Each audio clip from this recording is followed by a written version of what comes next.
Hi, everyone, and welcome to Ask a Death Doula. My name is Suzanne O'Brien. Thank you for being here today.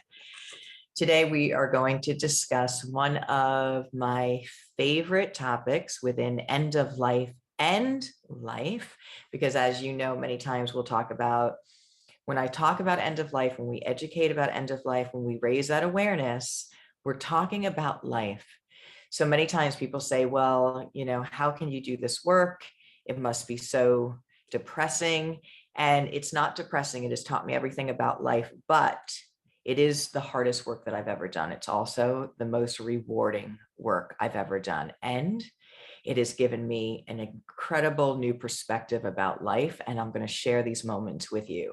Now, today, in our podcast, we are going to talk about bedside visitations at the end of life. What is a bedside visitation? So many times there is a space in the end of life where people who have died before will come back. And I'm told that they come back to help cross over the person to the other side. How beautiful is that, right? But this is what I want you to know that's very important. So in the Doulagivers Training, there is a space. We have the 3 phases of end of life, and then we have a section called indications that someone is headed into the transition phase. So there's, again, anticipating needs, knowing how the body shuts down is extremely critical, again, with the support and care for those at the end of life. And when we can know the indications that will let us know that somebody is headed into that last phase, that's everything. Why? Because we can't get this time back. And I don't think, no matter how much we know somebody has an end of life diagnosis, I never think that we are fully ready to say goodbye to somebody at end of life. So when we can ground the families and help them prepare and get ready, just like those babies coming into the world, that person's going to leave on their own time frame as well, whether you're ready or not. So indications that someone's going into the transition phase, and one of them is that they see loved ones who have died already, or even angelic figures. So for the most part, in my experience as a former hospice and oncology nurse, working with over 1,000 patients at the end of life and working with all different people in different cultures and religions, the most common has been that loved ones, family members, people they know who have died already come back, they see them. Now, not everyone is going to have this experience, or not everyone is going to share with you that they have this experience. There's a big difference there as well. Maybe they're not even able to, maybe again, this end of life came about so very quickly that, they're mostly sleeping all the time and they can't even have those kind of conversations. But this happens so often, and it is so important for us to share for many reasons. Many of you know that our beloved Betty White had her end of life recently. And, when we think of Betty White, I think I saw so many posts and from all different people, from all different walks of life, all different genres, all different places in the entertainment field, rappers and art, like everyone was touched by this beautiful soul, right? And they said that her last word before she actually died was Alan. She said Alan, and Alan is her deceased husband.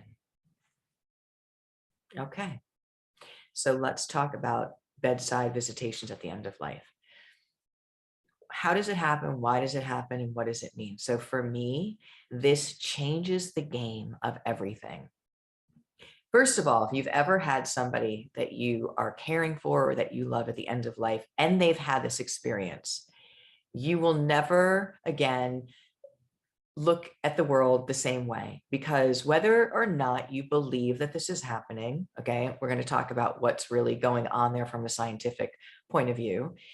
Whether or not you believe what's happening, I've never seen anyone there. My patients have asked me, do you see my mom? Do you see my dad? They, as clear as day, they see them. I have not seen them. Definitely have, felt energy in the room, and also had like white kind of gauziness in the room, but never seen a form of somebody like they're describing.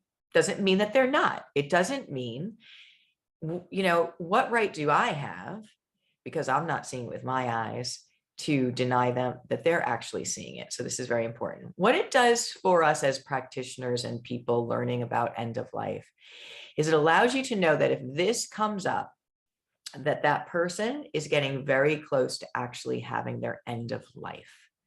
And from a scientific standpoint, I want to share with you about energy. And we talk a lot about energy within this training and podcast because everything is energy, period. Everything is energy. We are 4 bodies of energy: physical, mental, emotional, and spiritual. And in my opinion, because I've been with so many people, the end of life sitting bedside, that there is a part in their journey where their physical body is diminishing and dissolving and their spiritual body is growing. There's a part in the journey that they meet. So they have 1 foot in this world and 1 foot in the next at the same time. And this allows them to be able to connect with people on the other side and still with you here. Incredible, right? Incredibly powerful. So I have sat bedside with people that have woken up from a nap or overnight that had all this new information. All this new information.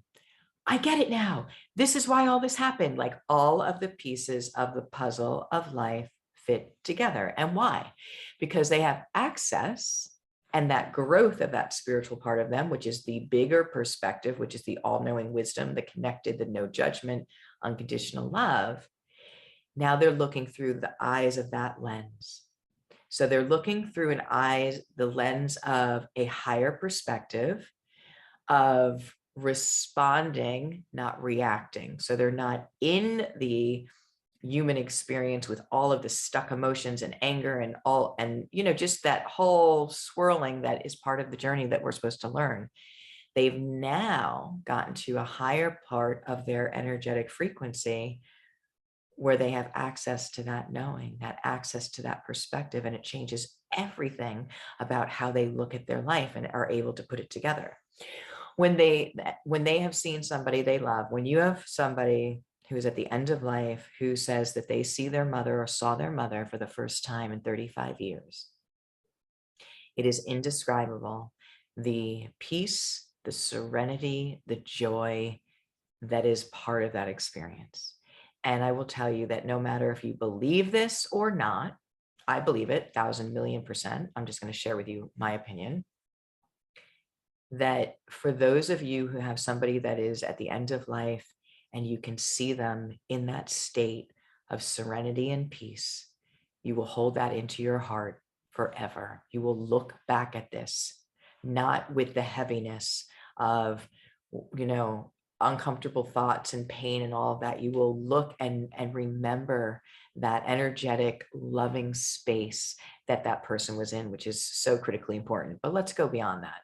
Let's just go beyond that. Now, this happens so often with other countries, with other cultures, with other religions, that I was always taking note at what I call the universal language of death, all the way through as a young nurse when these themes would start to come up with everyone towards the end. And so connecting us again, making sense that we're all connected to this one universal consciousness. Unconditionally loving, no judgment. They say the same things. It's so beautiful. And of course, then as they get closer in their frequency, which is measured, by the way, in physics and science with megahertz, they can measure the body of illness and as somebody is close to death and then death. And of course, it's going to be the energy frequency is going to be very different. It makes a lot of sense that they can again be in at a certain point one place and the other place and kind of go back and forth. I believe people go back and forth before they fully leave. That is my philosophy from what my patients have shared with me, what I have witnessed. It's really incredible. So this is so healing for so many to even open up to this idea or even to hear that this happens. Why? Because it changes everything. So if this is the school of life, if this is the part where we're here to evolve in our consciousness and our soul growth through these lessons that we're told about, through these hardships, through these joyful moments, to understanding that we can do our work to raise our energetic frequency right here, right now, not waiting to the end when it organically happens, right? Which is beautiful. But what if we can strengthen it now? What if I am in control of how I choose to do things, think, speak, actions that would change my energetic frequency and perspective right here, right now? Wow, game changer, game changer. So of course, yes, when I share with you that I've learned everything about how to live and live in flow and live in love and live in connection, it's from those people at the end of life. They've taught me everything. And this is a big part of it.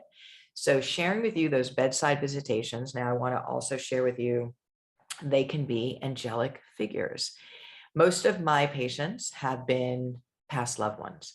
But I remember I was teaching a Doulagiver certification course, and one of our doulas was working with a client and family.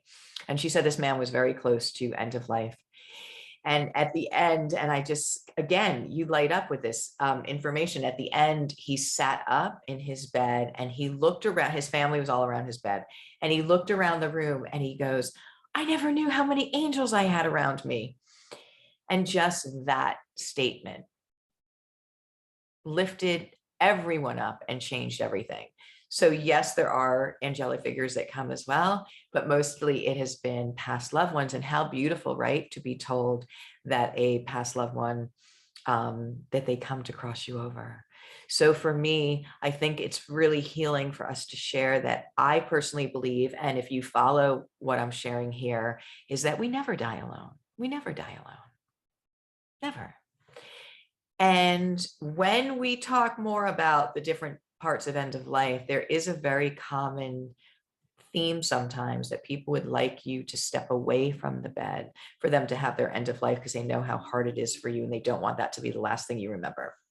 So I believe we never die alone. And I know that people will come over to help cross you over. So Betty White, we love you so very much. And we're so very happy that you are with Alan. Her last word was Alan. She saw Alan there. So I want to share with you a few of my experiences in my work with those at the end of life. I remember I was working with this beautiful family and I came for a visit, and the woman was in her transition phase, very, very close to end of life.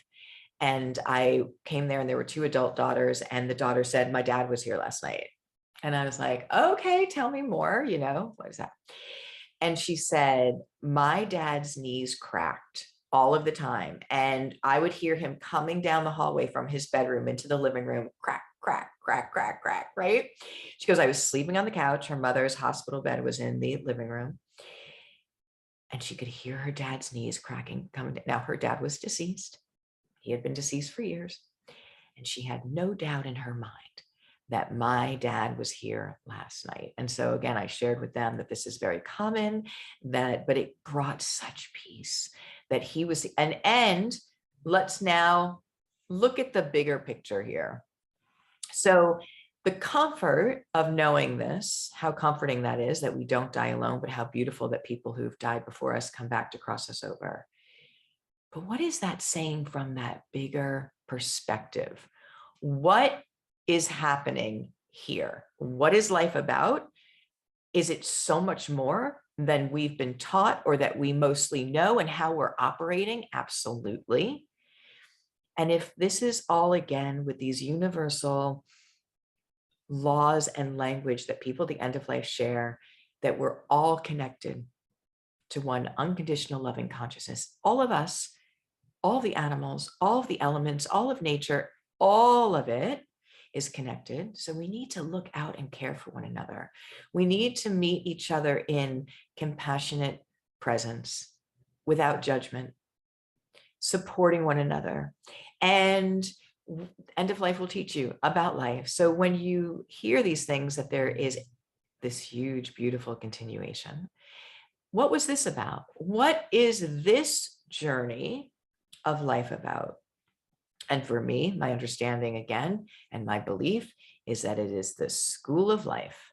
We are here to learn lessons, to get back to finding our true soul self before we get there. Before we get to the end of life where it organically happens, it's giving you every experience you have as an opportunity to get closer to that soul source, to get closer to that alignment with your energy so that you can again practice it now. It's not easy, but it's not hard either.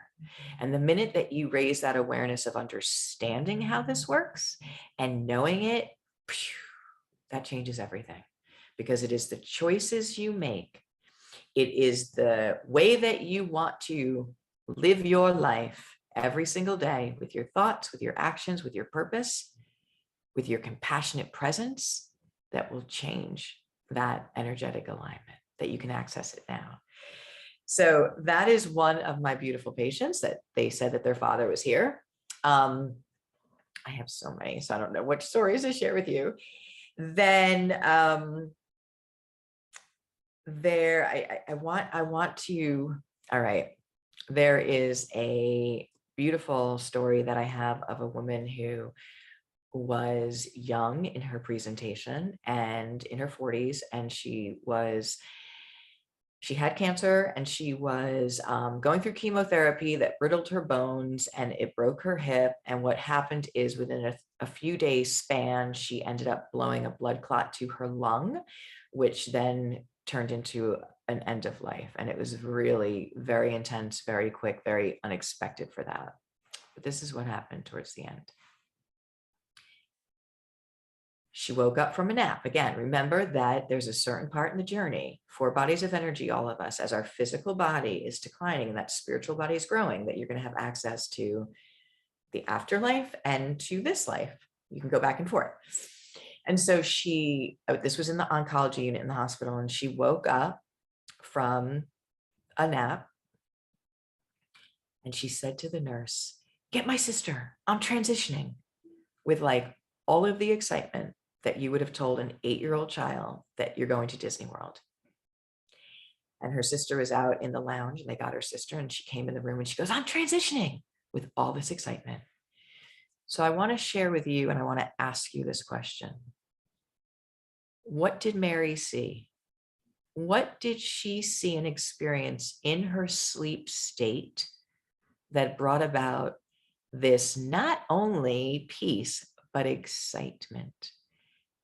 Well, I mean, I can share with you, she got a glimpse of where she's going. And from what I have been told, it is the most loving, beautiful, indescribable, energetic home that we could ever imagine.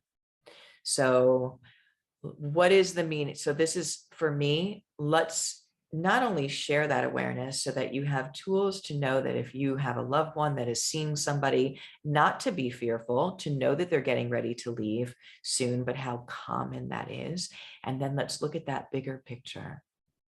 What is that teaching us about the big scope of life, and also what we can do right now to live, again, a compassionate, present, and connected life with one another? So there are so many things here about the big meaning. This is matched by science. This is also something that is a universal language of death that, again, I have seen with different cultures and religions, and it has taught me everything about how to live. Thank you so much for being here, everyone. I love you so much. If you enjoyed this podcast, please leave a review and also leave me a comment.